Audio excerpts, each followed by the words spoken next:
Well, hello and welcome, and people will probably, as people trickle in, because it is early in the morning, it's got quite a lot of descriptive information about this session, so you do know what it's all about. I don't have to start at the beginning. But welcome, and I'm Joanna from Groundswell, and we did this session, Heather and I did this session at Groundswell with somebody else in the sort of Simoon systems side of things. And we decided to do it here as well, because this came out, I'm just going to explain, this came out of me having a conversation with 3 farmers and asking the question, in your family, because at Groundswell we're very interested in what's blocking transition to regenerative agriculture. So the single things that make most people think, oh no, I can't do that. And one of them was peer pressure, was being laughed at by your peers and neighbours and feeling like a fool. And one of them was people in your family who you felt let down, who felt criticised, who felt under attack because they felt the way they'd been doing things was being, if you're doing it something different, it's like saying they're wrong. And so it was that dynamic. And when the farmer who mentioned that told me that, I said, give me an example. And he said, for example, I've been allowed to do regen ag on an area of the farm. My uncle and my father farm the rest. But when they I wait for them to go to market, and then I jump on my tractor and go and do things on their bit that I know need to be done, but I can't do them when they're...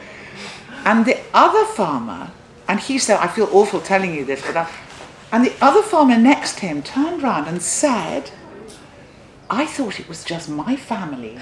I've never talked about this. And I said, no, you keep talking. And so then a little cluster of people arrived, and they all thought that out of loyalty to their own family, they'd never discussed the tensions that there are within a family dynamic when you're working as a team. It doesn't really matter whether you're farmers or what, flower arrangers, but when you've got a family team, there are challenges. So I thought, let's do a session on this. If all farms are families, really, by and large, unless people have just started from the very beginning. And it tends to be that. So then I read in The Guardian a long read that's all about Heather, who works with families and is a sort of coach, and she'll tell you about herself. And then Jackie, who is organising this event with me, talked about Simoon being the perfect person to talk about systems and families as systems and how you change a system. So that's an overview, but I'm going to ask, first of all, Heather and then Simoon to just tell you a bit more about what they do so you get some context. So thank you, and lovely to meet you all. So Heather Wildman, I'm from Cumbria, that's where the accent is, born and brought up on a hill farm in the Lake District between Cockermouth and Keswick. Never really had any great aspirations. Dad knew the bank manager, that would be a good job. I've got a big brother, he got the farm. I was never considered not bitter at all. He'd go and do the bank. I'm not a detail person, so banking was not for me. Nobody was sad when I left that job. And I've been involved in agriculture all of my career, never had a plan. I've just rolled about and worked, and I didn't realise at the time, but I was naturally good with people, naturally curious about people, even when I was a sales rep and worked in organisations. And in 2012 I did a scholarship, a Nuffield farming scholarship. I never went to college or university, so this was quite a big thing for me, and it's amazing. You get paid to travel the world, and I travelled for 11 weeks. I went to Chile, Peru, Brazil, Australia, New Zealand, Canada and America, and my topic was on communication, how to influence and motivate change, because I was doing a lot on knowledge transfer. I worked for the Levy Board at that point, Derico, which is now AHDB, and we did discussion groups, and we'd have speakers from all over the world, very similar to this event, and people would be in the audience and be wowed and motivated, and I'm going to do this, this and this, and then when they went home, something happened and it didn't kick off, and then I'd see them 3 months later and said, oh, we need to get that speaker back. So I wanted to know, how do you influence and motivate change? And from there I set up my own business, Save Your Associates. It's not religious, it is simply saving asses and kicking asses. And I was doing staff management, recruitment and motivation. I was doing a lot of facilitation with discussion groups, and I started up a leadership programme for the Scottish Association of Young Farmers, which was basically a 6-day programme over 3 sessions, looking at leadership, looking at business, looking at goal setting and networking and things like that, and succession was part of that. And as my career was growing, succession was becoming more of an issue with staff issues, in the leadership, the young farmers session as well. And at that point, there wasn't anybody really looking at succession. There was accountants, there was specialists, and a lot of it was about tax, because we all know that everyone farms to pay no tax. And which is great, but you know, sometimes what is right for succession for the tax person is not what's right for the family. And I always say, well, if you are motivated by that, leave enough money in the pot for therapy and counselling, because it can really mess people up. And so in 2016 I went to Australia to study succession, and I travelled around. I took one for the team again, it was not a holiday.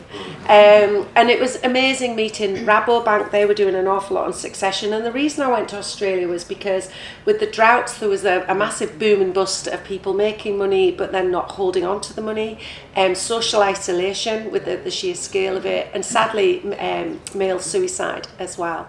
So when I came back in 16, I wrote a pack, The Saviour's Guide to Succession, not a big ego at all. And I've just been really very lucky. And for me, it's about the people. My approach is not for everybody, but my ambition, my legacy, my reason for doing these events and everything, other than to get paid, thank you. I did like getting paid. That's always good. But it's also, I don't want families, not every family needs to have torture, heartache and pain. And if I can encourage more people to have the conversation by the time they're 50, that, you know, if they have another generation coming in, what do you want? What would you like? What are you afraid of? How do you see it? What do we need to do? Can we work together? Or if they don't want to, oh my goodness, what are we going to do? How are we going to adjust that? What plans do we need to put in place so that we have time? Because sadly, succession comes out many, many times when there's either a death, when there's either a fallout, or there's a financial crisis. And when those happen, we can't be as rational.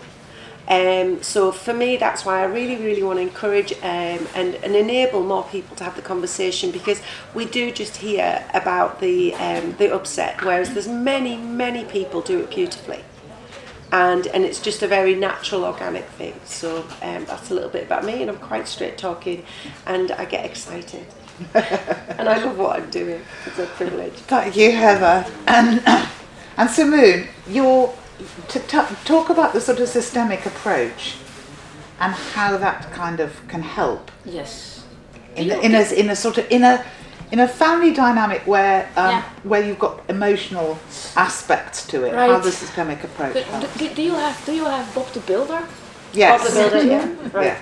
So I want to start with saying that if you would have told me 20 years ago that I was doing this work now, I would have, ha, no way. Because I'm much more a Bob the Builder type of being. Like, can we fix it? Yes, let's go for it. So I tried to become a nurse. I failed when I noticed that the hospital was like a place where people are sick. Like, I don't want to go there because I want to fix stuff. And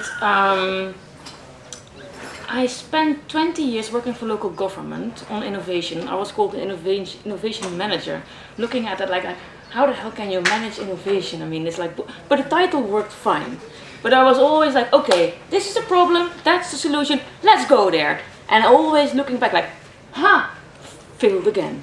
Like, not saying that there was no progress or no good results, but no solution.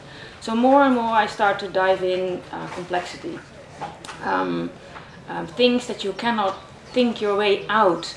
And I think that's when I had to just sort of surrender to, if things are complex on different levels, which they are in the topics that we're talking about now, they're complex on the social dimension because we think we have different goals or stakes, I guess. We have dynamic complexity. Actually, we don't know where our problem started or what is the beginning, then how can we find what to do to solve it? And we have the emerging complexity as a third factor. because we are solving something or trying to solve something which we don't know where it started and what's on stake, and we don't know where it's going to because it's still growing. Then what's your plan? How on earth can you get a project plan in which you can tell, then we will have that result and that? And all of us, and that's what that drives me, I guess, is no one benefits from the misery we're in. And no one, I believe, goes up in the morning and think, I'm going to screw up today. I'm going to really add to the misery we're in. Maybe a few, but my main thinking is that we don't want that. Yet we're doing it collectively. And why? Because we all know on a deeper level something's wrong and something is threatening us. So we have to, but that fear and the anger is not helping us. And I think that is so deeply in us, in our inner being, in our inner knowing, but we don't have the tools, we don't have the language to get our way out. I also really think there is not a way out. We can only do little things and there find the next steps to do and to see how we can at least improve. And the thing that really impressed me, so you speak about systems work, I have a little different approach. So if you think I'm doing systems work, I will always say yes because it's fine to compare, but we call it social presencing theater, and it's a way in which you really focus on, not on how did we get here and what's the thing and the analysis, but what wants to happen, what could be the next step, where does it want to go to. And there was a time when I was engaged with a big group, around 80 people, from the whole system of agriculture, a redesigned agriculture, and we had all stakeholders in the room. So there was banking, there was farmers, there was nature reservation, there was policymakers, there was consumer, there was, you name it, and it was there. But you cannot do constellation work or this social presencing theater with such a big group. So we had to split up the 80 people into 3 different groups. And we had the same question, and are you all a little bit familiar with constellation work? Or should I say something? So just very simply, it's just you ask people to represent something. And it's even better when you represent something that is not you. So we ask someone who wants to represent farmers or someone who wants to represent nature or whatever. And you take place in a room, and it is without words, it is without language, and you can see how things, if you like, this is it, this is what we have in the room. It is all represented, not all, but for now this is it. And then you see things are moving, and things are shifting, and things are responding to things that are moving or shifting. And there's always people watching it. So at the end, you sit, and the risk of over-analyzing is always there, but it's just what did we see? What did we notice? What was maybe the first thing to move, and then what responded to that? So we did that in 3 separate rooms, but instead of doing the full analysis in the 3 different rooms, we went together. And there's always someone scribing, like what's happening, what's going on, what are we noticing? So we sit in a circle with 80 people, and the question is, so who wants to say something about what did you notice? And then someone starts to speak and says, well, I saw that the first actor, the first thing that moved was the farmer. And the second thing that responded to that first move was nature. So blah, blah, blah, blah. And someone was writing that down too. And someone asked, so this was group 2? And then someone said, no, it was group 1. And someone said, no, it was group 3. And so they all had the same, they all constellating. Yeah. And to me, I still get the goosebumps just thinking about it, because there was this moment of, what just happened here? And maybe it's just bloody simple. Of course it's the farmer, and of course it's nature. But to have that happening in a group, like the consciousness of the collective, like we all saw it happening, we were all witnessing, and I think we all had already a powerful experience in the subgroup. But to have that similar in 3 separate groups was like, wow. And what it did was, this group, are you Peter? Yes. So Peter. So I was already thinking, I saw your back yesterday, and this happened with a colleague of you, or maybe you already heard the story.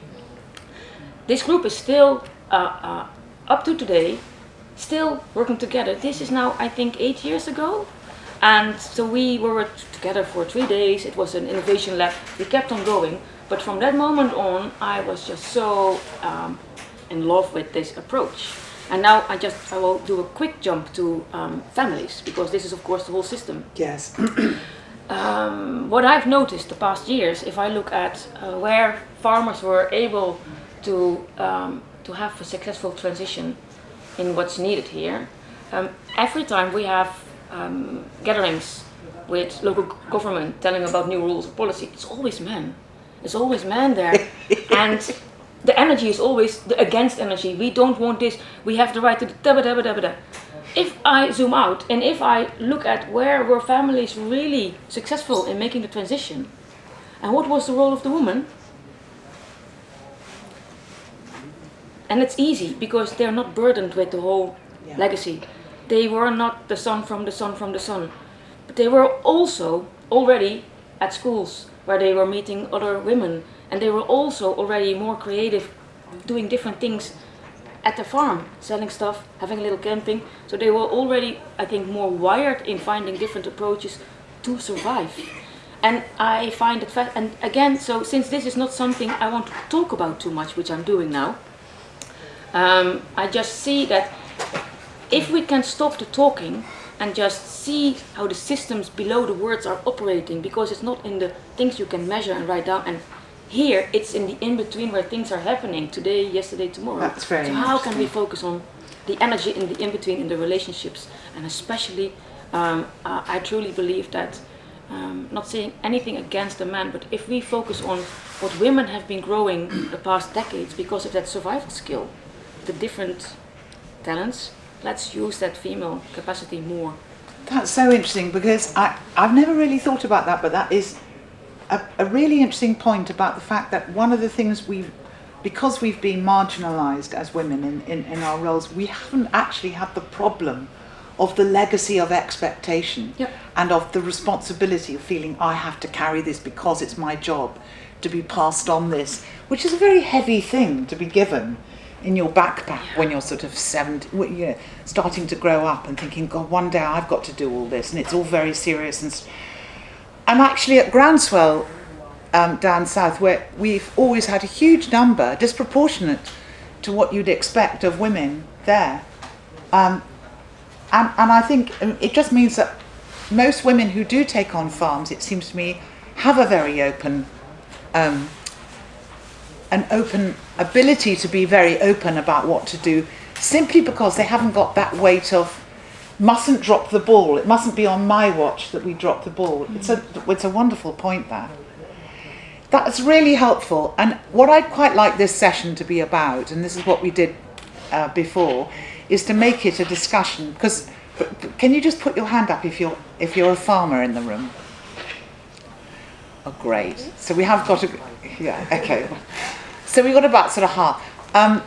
And so I'm really kind of interested in knowing how people feel anecdotally, how you feel, either through observation, because you're working with farmers, and that includes all of us, how you feel about working in a family team, if any of you do. I mean, just really kind of identifying what are the kind of main headline issues that families have.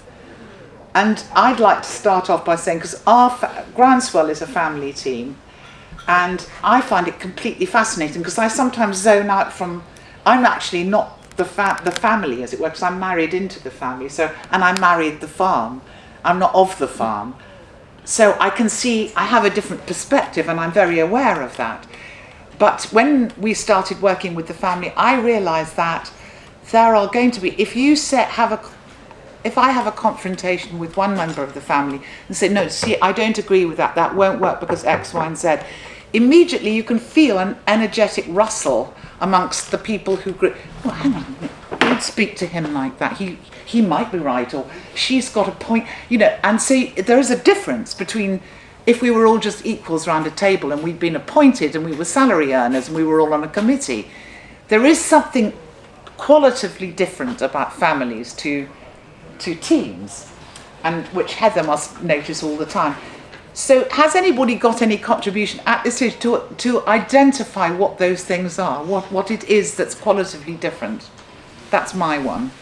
About some little loyalties, instinctive loyalties, I find an issue. Yes. So I work for Helen Browning at her farm, and she is in the process of being handed over to her daughter and son-in-law.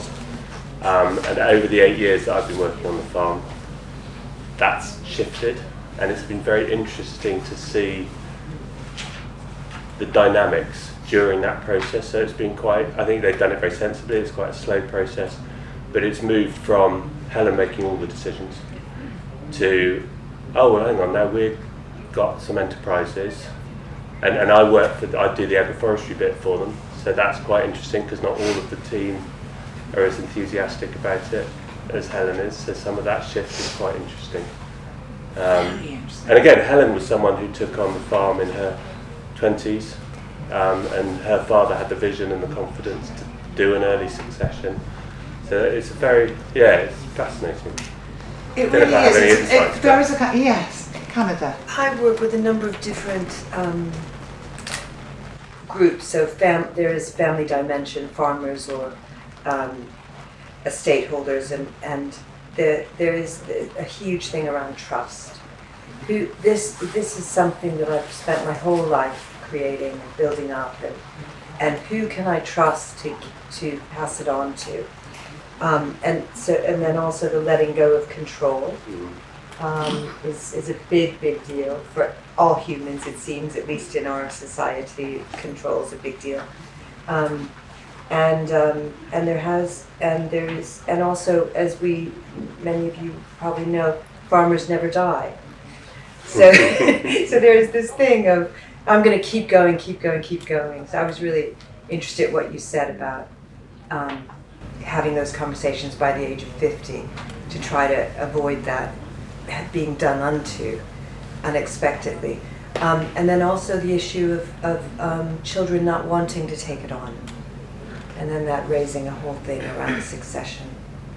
Or not vocalizing that they don't want to, because they don't want to let the side down. Because I've heard of people who are they don't really want to, but they feel they have to. So it's like a kind of like, so what are you going to do when you leave school? Well, I suppose the farm. You know, you get that energy. You think, whoa, that sounds like a ringing endorsement of a career plan. Yes. I'm not a farmer, but I have perhaps a really daft question, which is that I feel like there's a massive assumption here that people are having children, and so many more of the population are choosing not to have children. And is that not part of this conversation too? Like, lots of people are aging without children in society, and that there isn't that natural progression. Yeah, I love the debate, and for me there isn't a problem, there isn't a type, there isn't a person, there isn't an age. You know, we're all different, and it's not always the men that are the blockers, it's not always the female that are the enablers, it's not always the young ones that are bullish and greedy, it's not always the older ones that are stifling. Often some of the older generations are the most innovative, progressive and enabling as well. But you're right, you know, and I see some people, oh, it's all right for them, they haven't got any children, you know, so succession's easy, they just sell it or do whatever. And then I've got other family members, and particularly through the regenerative movement, I often get approached by people that have either through career changes have bought a small holding that's then moved into a larger holding, and they've put a huge amount of work and time and passion into the soil, into the land, into the breeding. And then the sort of thing, well, hang on, either our children aren't interested in it, it's not their passion, or we don't have any children. And what have we done it for? What do we do? How do we leave that legacy? Because we don't want it then disbanded and split up. And for me then it's, well, what is your legacy? What has it all been for? And that's where I think there's a beauty now, and it's always been very traditional agriculture. Unless you were born and bred in agriculture, you couldn't farm. You know, the cost was just so prohibitive that there was just no way of getting into it. I don't see that now. I really see now that there's a lot of landowners that are sort of saying, do you know what, we want to see this land continue to grow. We're going to look for someone that is like-minded, that we believe in, that that they get us, we get them, and we want to grow them and enable them and to give them a chance. We're also seeing people then maybe put it into the soil association, into trusts, into different organisations as well, so it can be managed. I've got a brilliant guy that through that article, I can't believe some of the people I get to meet. I feel really privileged. So this guy is a chef, a famous restaurant in London, and he has an estate in the north of England. And he wants to leave a legacy. It's not a massive estate, but he wants to leave a legacy, and so he is setting up a new entrance scheme. And it's a beautiful parkland, and he's done a lovely home, but it's only for 5 years. Now, my partner was like, what good's 5 years, and it's just a toy farm, but 150 acres is better than no acres, and 5 years is better than no years. And his whole thesis there is to give that young couple, and they have to be in the local area, because his view is it's maybe someone that's traditionally farming or is starting out, that's letting land and renting it themselves, and to give them a house, to give them 5 years to get established, to make their mistakes, or maybe just to be away from their family and have somewhere on their own, to then move on. But they know it. There's no negotiation after the 5 years. It's just 5 years. So I'm seeing a lot of opportunities with this. Yeah, there's the example of Falkland Estate where the hereditary title to the land's been handed over to the community just last year, and it's kind of still transitioning, but it's been transitioning for some time. So Falkland Stewardship Trust is community owned rather than by the estate. So there's an example there. And it's come back to Joanna's question about the succession and a challenge in succession. A good friend just gave me an update. When I was speaking to her in last month, she said, well, my father's, actually it was in March, she said, yeah, my father's quite difficult because he's holding on, he's in his 80s, he's starting to lose his mental capacity, but he won't admit it, and he keeps on going. But the update I got last week was that he has been diagnosed with early onset, but moderate and progressing Alzheimer's. So all the powers of attorney have kicked in. So he's suddenly no longer in control of anything, because that's what had to happen. So she's had to step in. She had been helping him out, and now she's had to suddenly go from I'm on the outside helping where he will let me or where I can work in around it, to I'm going to just step in here with these powers of attorney. So that's quite a drastic change, and just to put it into the mix with the other examples that are here. And it's so hard when that happens that we've held on to it too strongly, and that's where, for me, I speak to families that have moved, they've made a new start because of succession. There's been a fallout. They've set their own family up, and then we're never going to do that to our family. We're never going to do that, and then lo and behold, my God, they're bloody worse. And I don't know what happens, and then the clash and the dynamic between the daughter, the son, the family, and then they start moving off and everything, and we just sometimes history does repeat, and even when we say we won't. So and let Simoon speak here, but for me, families sitting down and talking right from the beginning, because we are all different. And it's very difficult from moving from child to adult to child, and then to be, as you said, even at the table. And if you were going to start a new job, you would have an interview, wouldn't you? You would know what the role was. You would know what the skills were going to be needed. You would look at what the training was. You would look at an induction. You would look at communication, how we would talk, who you'd report to, who made the decisions, what the standard expectation was. You would know when you were going to get paid. You'd know what you were going to get paid. You would know your holidays and your time off. And for some reason, families, we just sometimes there's a lot of farming families which really annoys me when they say, I've done everything to tell my kids to get away, go and get a proper job, you don't want to farm. And I'm going, well, why do you not like it? Oh, I love it. And like, tell your bloody face, why are farmers so miserable and so negative?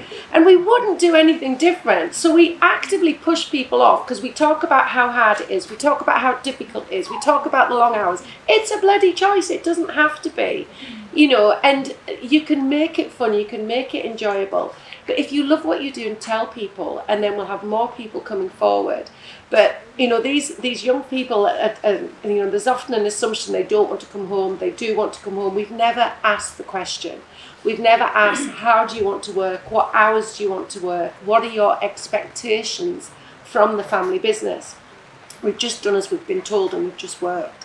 Whereas I think if we can have more people having that conversation sooner, talking about the different personalities, the different needs, the different styles, we can manage it. Or we can say, actually, that's not going to work in my management. So you go off and do whatever you want. Give me 10, 15 years, whatever, and then we'll come back and I'll exit. That's really a good. I think that's that thing of making any choice that is being made by a family group, something that's kind of interactional, and actually what you were saying about Simoon, about not being so hung up on the solution, on driving a path towards a solution, but trusting in the process, that the process itself will unfold, and allowing, because that's really kind of much closer to what happens in real life in farming. There are so many aspects you can't control when you're farming, mainly the weather. You're out of control in the first. So it's a kind of nuts to have this illusion that you've kind of got the whole system sorted and this is where you're going and these are the numbers, and it's kind of a bizarre concept. Yeah, and I heard a few times now speaking about it's hard to let go of control. Yeah. And I think it's even worse. I think we have to focus that it's hard to let go. Because it's not even control, but things are really going to be different. Really, sometimes painful different. And what I wonder is we focus so much on the process towards the letting go of whatever, control or... if I think about a few stories that I have where there was the pain from the process, but then afterwards the relief. Especially if you find a way where you can, yes, we're talking about family, but I would like to expand it a little bit to community, to neighbors, where, for example, when I'm a chicken farmer that I know that had a hard time, I don't know in English wat hebben wij met de pluimvee?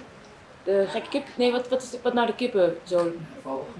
Ja, bird flu. So he has been isolated the past years because there was so much restrictions having people on the farm because they might bring in something. So more and more the whole family got into problem and tension. And then his partner got a disease, she got MS, same in English I guess. So they had to give up, there was no choice anymore. But then the neighbor took over the farm, but he asked them, would you like to stay here? Would you like to stay in your house? Would you like to somehow stay engaged? And that was, of course, a process again of years. But if you now enter that place, and he is not suffering anymore from the burden, like, how do we survive? And how do we deal with all the anger and the blame? But now he has a place. He's just having an income, and he's still part of the community. And I think that is also super important, the moment that you are no longer the farmer, then where do you go to? What's the next? And I would love it if we would find a way to collect more of the stories afterwards, and how people then find more quality. They can go on a holiday. Imagine what's that? Just to have some time off, and they get a new life, I guess. That's something I've noticed about regenerative farming, how we farm now in our family, as opposed to how we farmed before. Because more people have come on the land, doing their own enterprises and getting involved in various different things, we can get away more. Because there's no excuse, because somebody else can move the cows, somebody else can do, we don't have. John has always said, I can't go because who would move the cows? Who would do the thing? And so it's impossible to actually open your mouth and give instructions for somebody else to do it.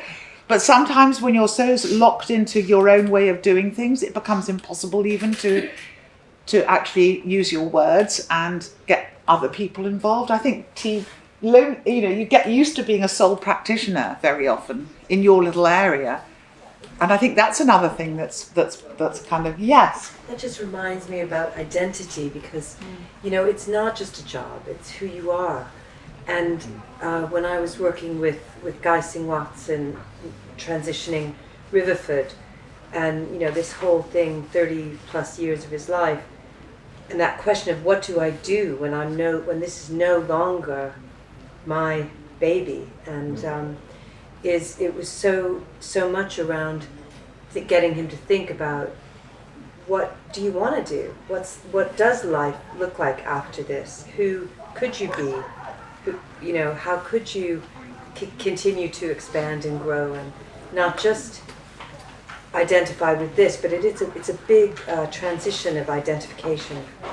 I also think I love farming. I love people. But this thing of psychic, because we've been thinking about it and planning it in our mind for ages. Everybody's got the message through the power of psychic translation, and I don't know what it is. We're quite a silent breed as well, farmers.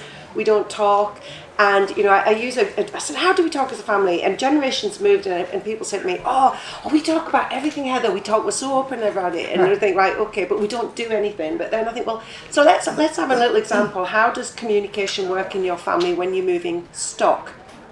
So you've got a job to do. You're going to move some sheep or some cattle, or some pigs or some goats. How does that go? And there's normally a bit of a titter, and because often it can be a little bit fraught, a little bit excitable, a little bit colourful language, and then there's a bit of a strop, and we don't speak till next week, and all the kids are home again, and we do it all again. And I always just say to them, just imagine if you'd said which gate you were coming out of. Just imagine if you'd said which way you were going, and just imagine if you checked the keys were in the pickup or the quad bike had fuel in it. And with that face. Yeah, and there's generally, and I think so why I say to my clients now, and in defence of the lady, the gentleman that has been planning to move the sheep or the cattle, they've been thinking about this for days, because they know Fred's put the bull out and you've got heifers and that wall's a bit weak, and that Marjorie's got her open garden, and last time the sheep got in and damaged the roses. So you've been thinking about all of this, and in your mind, through telepathy, everybody's got the memo. And of course it's windy here, it's windy all over, and it just doesn't happen. So I said to, and I use this example a lot, so I said, next time you're going to move sheep or cattle, just get a bit of paper and talk about it and say who's doing what, who's doing this, and where we're going to do. And this lady actually phoned me up after a workshop, and she said, oh my God, Heather, she says, it was unreal. We even went for an ice cream after. I love that. And it's just such a simple example of what we think we've said and what we think someone's heard. But many times in families, we haven't actually asked the question, what do you want? How do you feel? Is this working for you? Are you happy? What is making you unhappy? And because we're so busy, we cross over, we don't make the time to talk. Oh, but we see everybody all the time, but we don't make the time to talk. And I think as we've moved out the family house, we'll maybe say to one sibling 3 or 4 times, the other siblings don't get to hear. And that then brings an alienation and a separation. And that's one thing I will say to a lot of my families, just make time. And ask yourself, am I happy? Is this what Yes. I want to Yes. do and what I want to become? Just think about that too. Yeah. I just think what came to mind there was when you say they don't ask this or they don't do that, is there another question there, so why they don't do that? Why the father doesn't speak to the child or the son, daughter about asking them, are they happy or how things are going? Is there a block there? Are they holding on for fear of the answer? So there's maybe that has to be overcome as well. And I get asked, whose job is it to start the conversation? Is something that, and for my role, it's yours.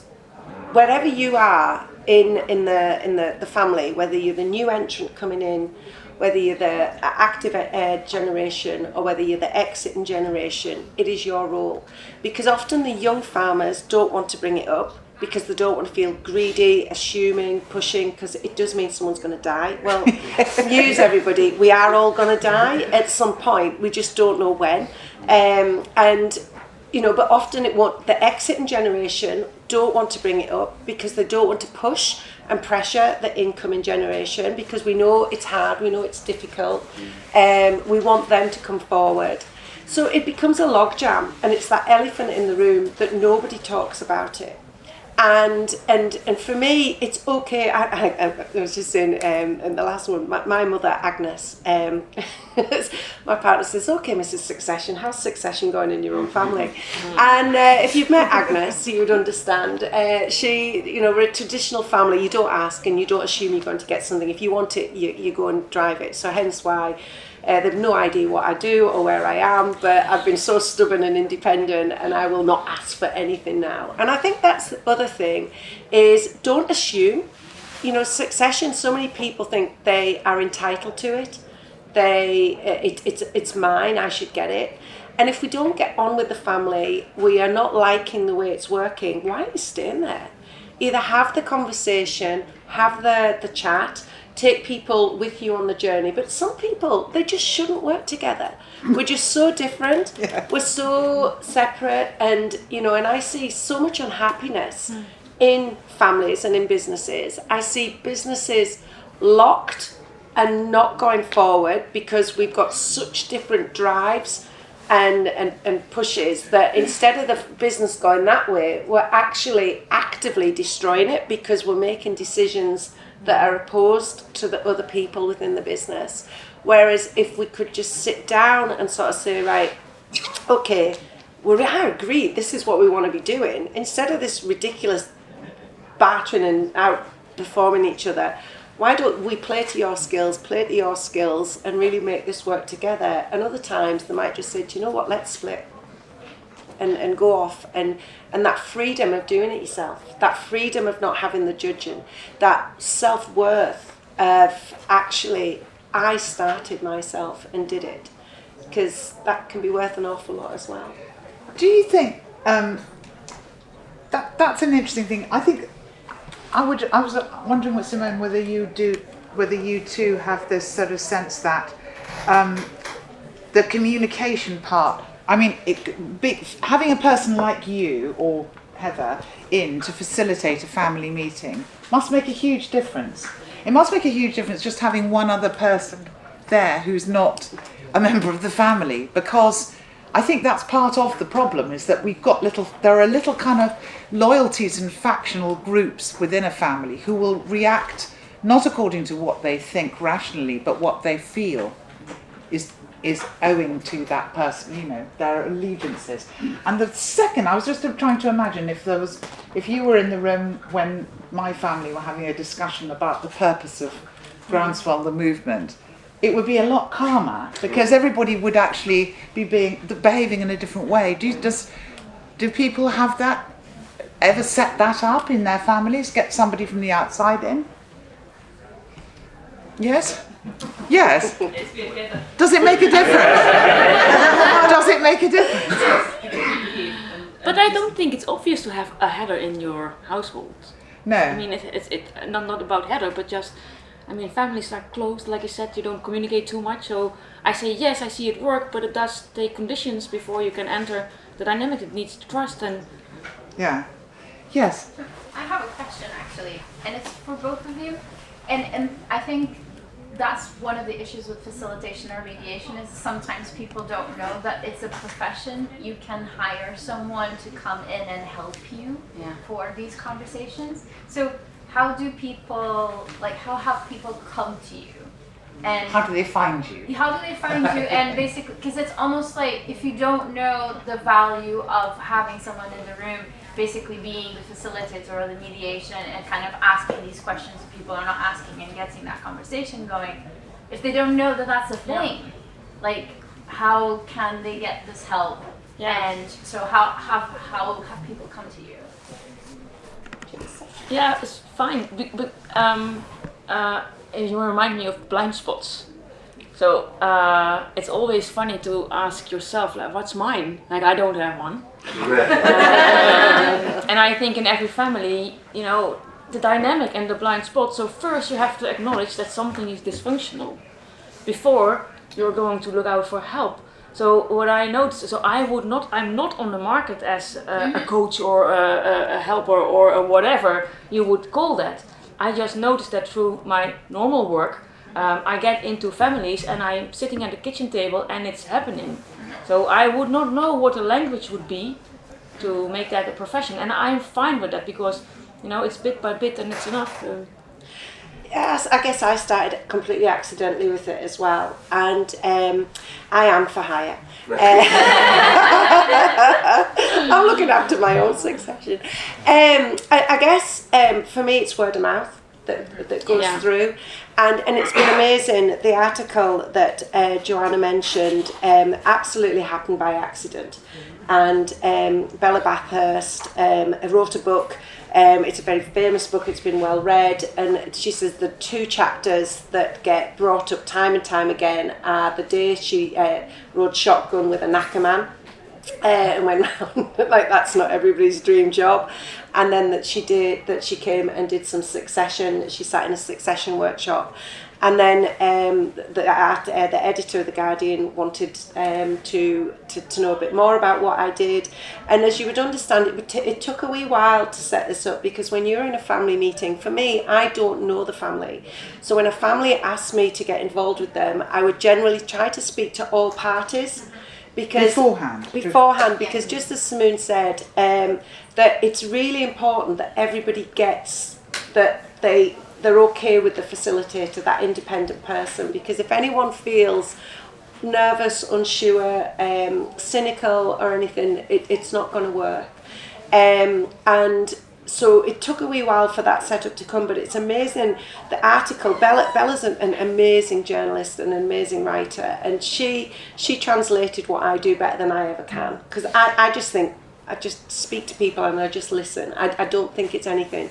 But it's amazing the amount of people say, we didn't know there was someone that did this. The farm whisperer, I've been called. And I'm no whisperer, I'm a Ross. I'm quite a blunt, direct person. And I will call things out, and I would like to think every family meeting I go to is calm and rational, and I have some meetings that I've come out with and they've all been like blown away by how well they behaved.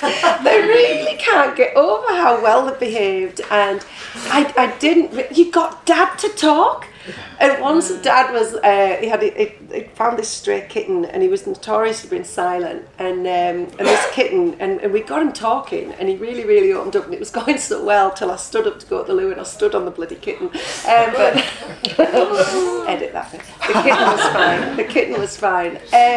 But there is something about setting the scene, and I will diffuse things. I will call people out, and I will be quite blunt and everything as well. But it doesn't have to be a professional funded, paid facilitator or mediator. Sometimes just having a family member in can work equally as well. And you're right, it's that importance of that other person that's there just to call people out and just to say, no, just listen. Did you hear what was said? Because I had one family that the mother, she just actually stood up and tore into the son tore into her, and the rest of the family members were mortified. They were really, really embarrassed about the behaviour, and I tried to calm her down, and she just had to run out of steam. And I said at the end, I says, did you hear, either of you hear what the other one had said? Because the crazy thing was, they were arguing, saying the same thing. The same thing. They were actually in agreement, but because their personalities, they put the other person in the hate box.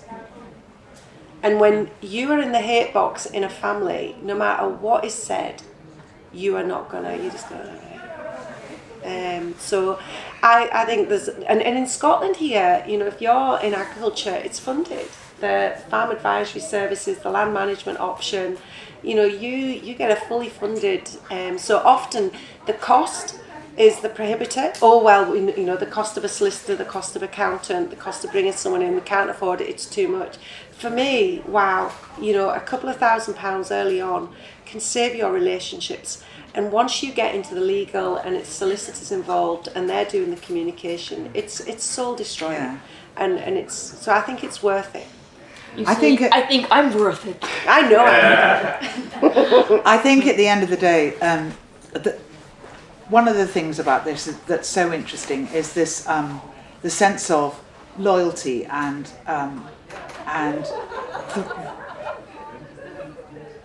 honouring what was, because especially in the regenerative movement, because it's all about transforming and it looks as though we're tearing up what was. There's a really strong sense of the generation who are trying to keep the thing going as it is, whether that's the father or the son or the daughter or the niece. It doesn't have to be, it's not necessarily the older generation doing it, but the people who have a lot invested in keeping everything the same have to at some point be approached in a way that is honouring what has been, so that they feel honoured and respected for what they've done. And I was at a session once where I watched somebody do that in a very ritualistic way. The son had to turn to the father and say, you came before, repeat these certain words, you came before, I've come after, I honour you and respect you, and did a little bow. And the tears filled the eyes of the old man, who'd obviously not ever had that said to him. And it was enormously powerful. Now, I'm not suggesting everybody, because I can't imagine a lot of people I'm thinking of as far as wouldn't have a bar of that kind of behavior.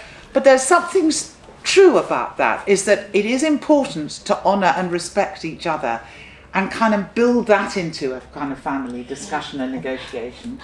Simoon, yeah. Yeah. And the amount of people that can't say, I love you, I'm proud of you. And that's, you know, and I say to some people, you know, as well, you know, all I'm going to say is thank you. You know, and some of them can't even say thank you, and it costs nothing. I'm saying, well, if you can't say that, we're not leaving this room until you've had a cuddle. You know, you've all, and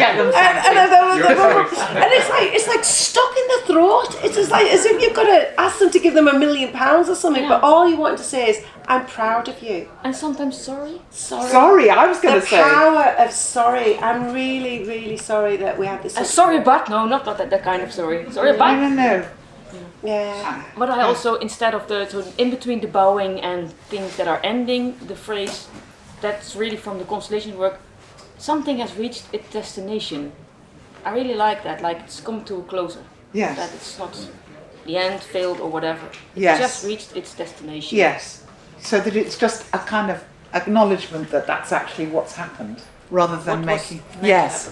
I was thinking about all of that stuff and about the respect and the transition bit, and you mentioned, I think, Heather, about the person who sort of had his little trial bit and then went off and did the other bits. But that ability to try new things that don't turn everything on its head and change it, and how do you facilitate that process of allowing? So again, I mean, I remember Helen telling me when she took over, she did one field as organic, and you know, she was allowed to do that field and play with it and learn, and it didn't affect the whole farm business, but it allowed her to prove herself and prove a concept or whatever it was. And how do you is that something that's sort of quite important in building that into that transition phase? Yeah, for me, it's that open discussion, you know, and allowing the next generation or whoever within the business. But you've got to sell yourself, you know. And for me, it's a little bit about the personality requirements. So, when you're speaking to someone, are they facts, figures, data, evidence, or are they emotion and feelings and things as well? Do they need to touch, see, feel? And that's why if I'm saying, but this will look amazing, it'll be do this, but if someone you're talking to, if they need data, facts and figures, it's always going to clash. Yes. So it's a little bit about understanding their nervousness, their reservation, what do they need, for me taking them to see it.